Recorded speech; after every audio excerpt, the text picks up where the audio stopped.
안녕하세요. 요즘 정말 브랜딩이란 말, 여기저기서 진짜 많이 들리죠? 네, 그렇죠. 기업부터 뭐 개인까지 모두 브랜딩 하는데 오늘 저희가 같이 볼 글은 여기서 아주 근본적인 질문을 던집니다. 아, 어떤 질문인가요? 브랜드가 없는데 브랜딩을 한다는 말, 이게 과연 맞는 걸까? 하는 거죠.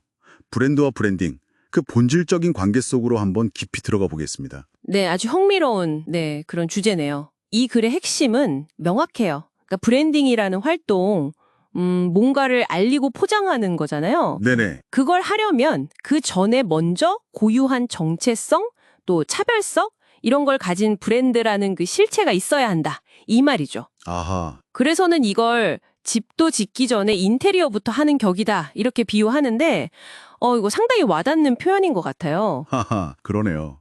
집도 없는데 인테리어라. 그렇죠. 결국 브랜드 없이 브랜딩만 앞세우는 이제 그런 현상에 대한 날카로운 지적인 셈입니다. 듣고 보니 정말 그렇네요. 그럼 이 글에서 말하는 진짜 브랜드요? 그게 되려면 어떤 조건들이 필요할까요?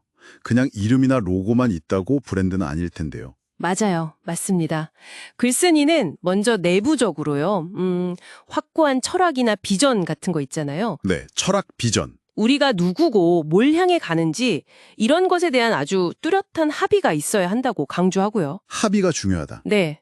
그리고 이게 그냥 구호로만 끝나면 안 되고 실제 제품이나 서비스 또 조직 문화 같은 모든 활동에 일관되게 이게 녹아 있어야 하고요. 아, 일관성. 그렇죠. 더 나아가서는 외부에서도 이 브랜드는 딱 이런 이미지지 또는 이런 가치를 추구하는 곳이지 하고 명확하게 딱 인식이 될 수 있어야 그래야 진정한 브랜드다 이렇게 보는 거죠.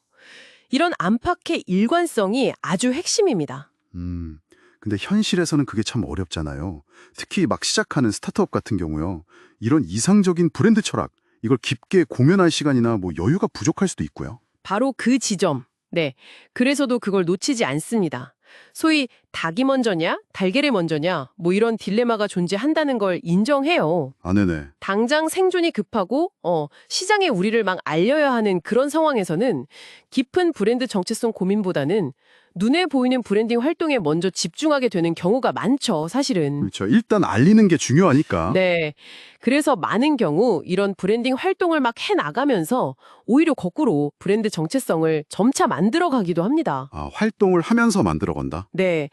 이 이론적인 이상과 실제 현장에서 부딪히는 현실적인 제약 사이에 이 간극, 이게 참 흥미로운 부분인 것 같아요. 그렇다면 그런 현실적인 이유 때문에 브랜드에 대한 깊은 고민 없이 브랜딩 활동만 먼저 막 하게 되면 어떤 문제가 생길 수 있을까요? 그래서는 이걸 방향 없는 브랜딩의 위험성이다 이렇게 표현합니다. 방향이 없다. 네, 명확한 기준점. 그러니까 브랜드의 핵심 정체성이 없으니까 어디로 가야 할지 방향을 잡기가 어려운 거죠. 약간 기준이 없는 거네요. 맞아요. 마치 뭐 나침반이나 지도 없이 그냥 망망대해를 항해하는 배처럼요.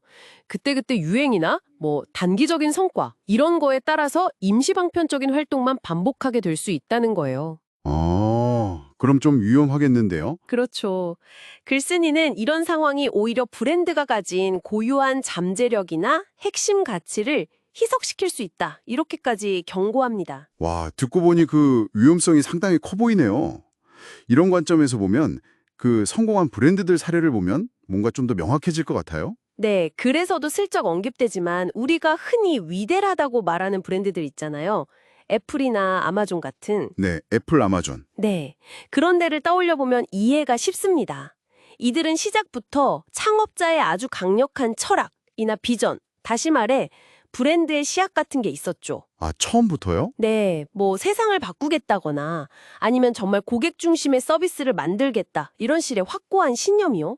이런 탄탄한 기초 위에서 진행된 브랜딩 활동들이 시너지를 내면서 브랜드 가치를 극대화하는 그런 선순환을 만들었다고 분석할 수 있는 거죠. 아하, 그러니까 뿌리가 튼튼했기 때문에. 그렇죠.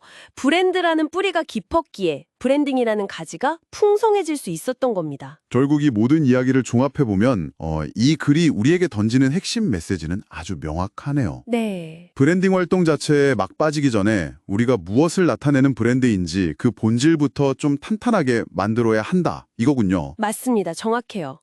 브랜드의 정체성, 그리고 추구하는 가치, 이게 명확해야만 우리가 하는 모든 브랜딩 활동들이 올바른 방향으로 힘을 받고 나아갈 수 있다는 거죠. 네, 방향성이 중요하니까. 그렇죠. 무분별하게 그냥 브랜딩 외치기 전에 우리 안에 브랜드를 먼저 들여다보라는 아주 강력한 메시지입니다. 순서를 정해야 한다면 브랜드가 먼저다. 아주 분명한 이야기예요. 오늘 이 글을 통해서 브랜드와 브랜딩의 관계 정말 깊이 살펴봤는데요. 자, 이제 이걸 듣고 계신 당신의 차례입니다. 네. 주변에서 보이는 수많은 브랜딩 활동들을 한번 떠올려 보세요. 과연 그것들은 정말 탄탄한 브랜드라는 그 기초 위에 세워지고 있는 걸까요? 한번 생각해 볼 문제죠. 아니면 혹시 아직 집은 없는데 서둘러서 벽지부터 막 바르고 있는 것은 아닐까요? 이 질문을 스스로에게 던져보는 것만으로도 꽤 의미 있는 시작이 될 거라고 생각합니다. 오늘 저희와 함께 해주셔서 감사합니다.